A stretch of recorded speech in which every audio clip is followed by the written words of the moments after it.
بسم الله الرحمن الرحيم الحمد لله رب العالمين إلهي بقى محله ما أنت ومالوي وتاريخه وقرن كسومالي لان تاريخ قارة أوله أدون كودن تاريخ أوله ما أنت وحصورة ماضي أوليه إيا ديار قلوين سوى دي سيالك بلود دور الشرع oo marxalad badan soo maray hadii eeba idmo ilaahay idinkiisa nabad iyo barwaaqo ay ku gaareen bari aroorta waxa loo dareerayaa cod bixintii labada golaha wakiilada iyo golaha dowladda hoose oo aynu dooranayno marka hore waxaan doonayaa in aad ugu mahadnaqo shacabka Soomaaliland rooliya caruur sheekh iyo shariif rag iyo dumar dhammaan meel wada joogaan ba guda iyo dibadba mid duca ku taageera mid waana ku taageera mid hawshii loo diray ka soo baxa mid naftiisa xilqaamo oo nidaamka ilaaliya talaabooyinkii doorashada aynu soo marray dheeraa oo ka bilaabma diyaarintii shuruucda iyo dhaqaalihii lagu qaban lahaa oo intii xilka saaraaba aad iyo aad isu xilqaameen waxaan si gaar ah ugu mahadnaqayaa golaha wakiilada ee imika waqtigiisu dhamaaday oo ahaa goli la bedelayay oo in badan lagu canaantay waxay doonayaan kuraasaan ka kicin in ay hawlihii looga baahnaa sharciyada si wanaagsan oo xilkasnimo nolol shaqeeyeen haddaana iyagu shaqeeyeen oo shuruuc dejina maanta aanay tir hirgasheen waxaan leeyahay xil qaran baa gudateen waajib wadani aa gudateen ilaahay hadii ka abaal siiyo intii aad joogteen xilkana hawl badan baa qaran karo qabatay Soomaalidu waxay tiraahdaa amaano u dhimo عاينا وأروس أنت آخر كيسون والد الماجي والد العاي لكن ما أنت تعرف واحد يقرأ إن الحولوا ولا كسرنا قبتين دور الشغل قيبت وفي على القبتين وحكروا ما هذا غياه لما هي أديها يصير شيء هذا إذا بدأ أمريكا تاي هذا وزارة القارة تاي هذا قوة وعي جرين تاي عد ول أو هي أدول أو قرن قوة كم يدهون إياه هو شيء دولتي حزب المعارض كهذا تاي عد ول بهو شيء حلكي إن الدار موجسي وأنا إلى هاي معدي إن موافقينها إن لهلا وهو شغل وقبته وحنا لا نبرك حين كرهنا وشيدنا أي كرهنا دور الشو حيته دور الشو مرة بنو هبل بالله دورتي هبل بالله دورتي أنا وفر لا هبل والواد دوري هو إلهي بني آدم كان خليفة في الأرض بني آدم كإلهي بكلامي وأنا أدوه كتري إلهي وأبوري marka qof wal oo bini aadam waa karaameysan yahay oo waa khaliif waa mas'uul marka taa la soo dhaafo qof walba noloshiisa waa ka mas'uul oo waa xilkeedu haya qoyskiisu haya taqarrub qaybsiga haya waxaynu hadda doorashada hawsha hal u galeynaa waxaynu u galeynaa qof walba horta marka hore waa naftiisa oo fiirso adiga walaalka laba walaalaati laakiin kala gaar baati la jecel waa kala leedin inuu jeebkiisa wax ku jira sagaal qoysaskeenii carruurtuna way kala duwan yihiin guryihiina way kala duwan yihiin haddana ilmaha la tiro isku baati oo barxad iyo balaayo wadaagta marka waxaanu doonaynaa qoyska waa caynkan haddana qabiilka waa caynkan haddana deegaanka waa caynkan isku deegaan baan nahay waa run laakiin marka hoos loo dagal dhulkiina waa kala jaad guryihiina waa kala jaad geeliina waa kala jaad haddaa geeleytiin haddaa beerleytiin waa kala jaad haddaa badda kala kalmastaan midkiiba qayb meel buu gala marka saasaa bini aadamku marna u midaysan yahay marka waxaanu doonayaa doorashooyinka in Soomaaliland taladeedu mid noqoto gobol kasta iyo cid kasta oo degan iyo qof walba Soomaaliland ka u bariyay ka u galbeeday waxaanu doonayaa inay tala midaysan iyo ujeedo midaysan oo qaran iyo horumar midaysan iyo xoolo qabsi midaysan ay yeeshaan sidoo ku yeelanaya waxay ku yeelanayaan in dowladda hoose ee maamulaya magaalo dadku oo doorto oo hadday wax qaluuciyaan ay wada qaban karaan laba in gobolkii cid wada doorato oo xildhibaanada wakiilada golaha bal soo doorta marka lixda gobol laga soo dooranaya waxay ka mid yihiin degmooyinka gobolka oo dhan baa laga soo mideynaya marka waxa imanaya dad ay soo xuleen goboladii oo isugu imanaya golihii wakiilada ee qaranka dowladda hoose waxa isugu imanaya dad ay soo xuleen degmooyinka ilaa tuulayaasha oo isugu imanaya caasimadii gobolka degmada marka maxaynu yeelaynaa tala midaysan Soomaaliya waxa markay ciddu markay cirada heshiiso ay ciddu cabtaa markay talada midowdo xooggeena waa midoobaya horumarkeena waa midoobaya waxbaynu wada yeelanaynaa waynu is ilaashanaynaa waynu is dhaqanaynaa waxa baxaya colaadii iyo khilaafkii kala shakigii goonigoonida baxaya markaa doorashada muhiimadda ugu weyn waa taa waa midnimadii taladeena midowda iyo wax wada qabsigii iyo wax wada lahaanshiyo midooba maxaa kale soo kordhaya tala wadaag golihii wuxuu ka hadlayaa markuu hadlayo golaha wakiiladu baahida taalla halka ugu baraysa halka ugu galbadaysa halka ugu waqooyisa halka ugu kufraysa wuxuu ka hadlayaa baahida kii geeleyda ahaa geeli baahiduu qabo kii adhiga haystay baahiduu qabo kii beerta lahaa kii kalluunka lahaa kii waxbaranayey kii gaboobay kii shaqada la'aa kii shaqay yani waxay eegayaan dalkii oo dhan bay saa eegayaan sidii qoys keliya sababtaynu doorashada u galana waa taa doorashada taa ka sii midaysanna waxa weye ta madaxtooyada oo laba qof baa la dooranaya madaxweynihi ku-xigeen baa la dalkii iyo ka mas-uula iyagana yaa xukuma golaha nimkaanu dooranayno iyo ka gurtida eegna marka horta waynanu taa u fahamnaa doorashada inay tahay dalkii oo dhisayno oonu dalkiina ku dhisayno oy miisaankaa leedahay horaan uga hadlay dadka la doortay ee lasoo sharaxay laba gooray mudo yihiin mar ilaahay baa ka dhigay khaliifa oo bani aadam waa xilkas marna waa mas-uula qoyskiisi reerkiisi xaafadkiisi mas-uul ka noqday mar saddexaad deegaankiisii ama gobolka baa soo xulay oo nin kalena matali kara markii qaranku isu tegey lama wada qaadi kara inta gobolada soo xuleen marka inta hadhaana waa kaydun taladiina waa lamid waa la xisbi oo xisbi ka wada hadeen oo talada wada leeyihiin oo midaysan yihiin marka wax qof oo cadhoodo iyo wax u sasaba maaha maantana inta la inoo horeynaysa beritan inta inoo taala taana waynu ku bayacabnaa oo ay ku qodo marxaladdaas waa tii koowaad ee xulidda marxaladda labaad waxay diiwaangelintii oo aan tan ka yarayn oo gobollo dhan laga qabtay waxay inoogu dhammaatay si nabada oo qurux badan oon deera hirdiyin waa ilaahay mahadi waa bisayl shacbi waa bisayl ummadeed waa hay-adaha dowladda oo koray oo shaqadoodisa waxaan u qabtay waa komishinkeenna oo hawshiisii si degdeg uga soo baxay isagoo 9 bilood muddada ku yaray waxa ku xigay ololihii waxaan u mahadnaqayaa ololihii aad iyo aad dhalinyarada wixii dhashay wixii ka dambeeyey 19 ama 90 waayo waa da'da maanta xiisaha u heshay doorashada waa da'da imika doorashada gelaysa waa dhalinyaro waa da'da ugu firfircoon waxay u ololeeyeen si xaragale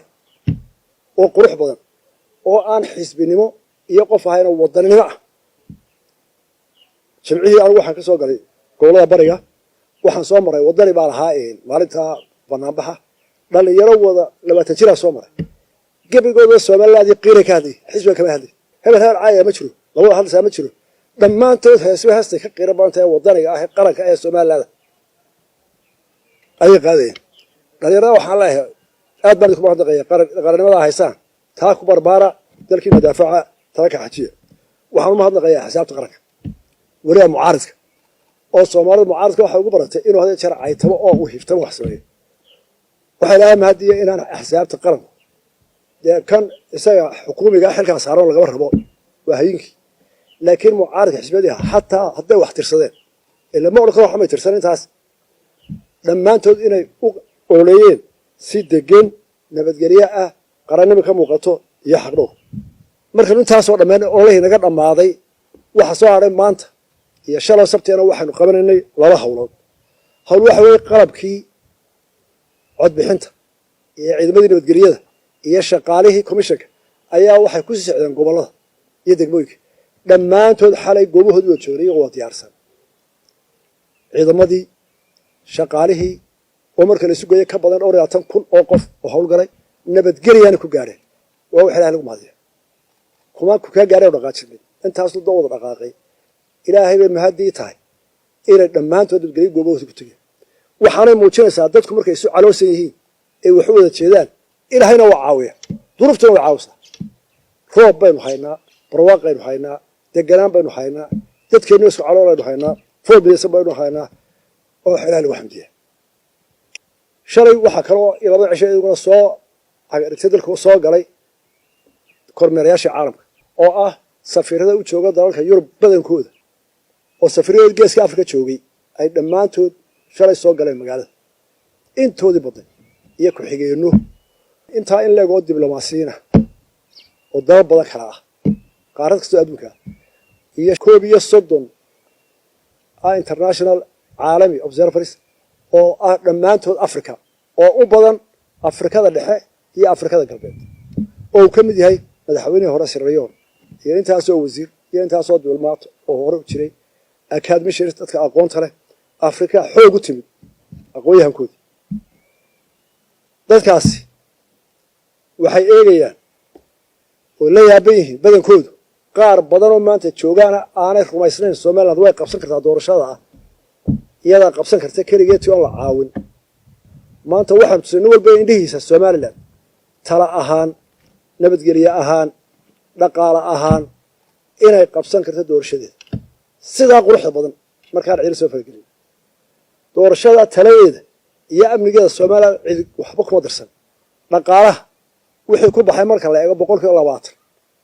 ayay caalamka oo dhan qolada taa waxa baan caawinaa deeqo dhan marka la isu geeyo 20% ku leeyahay maanta waxay eegayaan way la yaabeen dad badan baa Soomaaliland ba aqoon walaalayaal waxa hadaba hubaala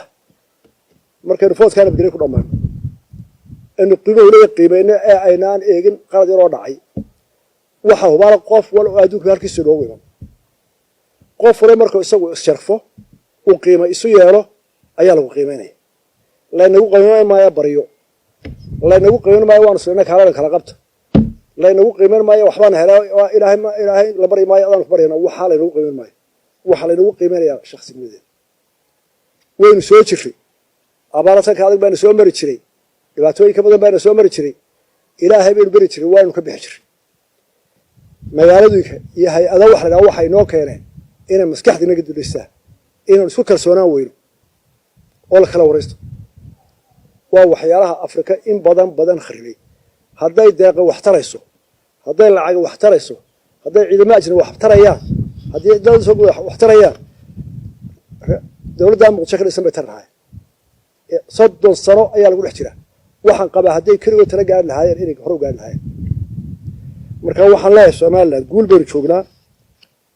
oo bixinta nabadgelyo inay nagu dhacdaan rajeeyaa waxaan ka codsanayaa muwaadin kasta inuu xil iska saaro qaranka ee aanu eegin isagu kaleynka ku jiro ka cod ka bixinayo ka askariga ilaalinayo nin walba xil kasta laga rabo waxaan ku codsanayaa dhalinyarada dadka waayeelka ah iyo ka buka iyo dumarka oo kale in la hormariyo oo la ixtiraamo ragga xoogga xagga dambaraha way taas waa karaamo weligeed jirtay inuu kale fadhiga waxa oday in hooyada xagga hore soo mariyo dhaqankaas laga rabo dhalinyarada Soomaaliyeed waxaan ugu celinayaa meel ay joogaanba sidii qurux badan oo Allah u gasheen uga hawlgala cod bixinta waayirkiina caawiya ka buka caawiya askarta la shaqeeya muujiga qaramada muujiga waxa inoo haray hal marxalad oo kale marka doorasho soo baxdo dabcan muraba ka imanaya guush waxa ku jirta seen muranka waxa leeyahay muranka waxaan u xallinaa marka hore waxay ku wanaagsantahay walaaltinimadu oo nu gaarayna halkeen doonay marka walaal cun iyo walaal cun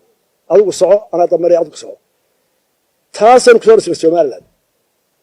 oo fiirsada golayaashii ugu horreeyay la soo dhisay wuxuu ahaa gole guurtika oo la soo dhisa iyo golayaasha markay booro ka nimid sida loo dhisay waxay ahayd lama orayaa cod badan lama orayaa xoog weyn oo ciidan badan leh waxaan noqotay ninkii istuumayay inuu ama xoog leeyahay ama ciidan badan haysta inuu ka kale ee walaalkii ama qayraa fadal soco walaalaadu dib u eega liiskii horumarinta la isqadarinayay ayuu nabadda ku soo dhisnaa oo ah xigmadda Soomaaliland ku meel gaadhay maanta waxaan leeyahay murashaxiinta dardaarka mid waxa weeye walaalayaal waa gaadheen heerkii siyaasadeed ee doorasho murashaxiintooda waxba idinma dhina sharaf iyo karaamo iyo qadarin iyo doorasho intaba waa leedsii inta golaha tagaysa intii golaha la intaas tagaysa inta kala sugto hadda wax tirsan si nabadgeliyo ah dacwadaada ugu soo gudbi commissionka haddaad ku qaracdo maxkamada geynaysaa si amaana oo nabadgeliyo ah oo ilbaxnimo ah oo tulaalo u dacwo haddii kale waxa dhaawacaysa adoo yar doonayay qaranka intaasoo ajnabiga inta weligeed intaasoo safiir shaqada hay ay noo iman culayska inta laga wax lagu soo saaray soo dhici karta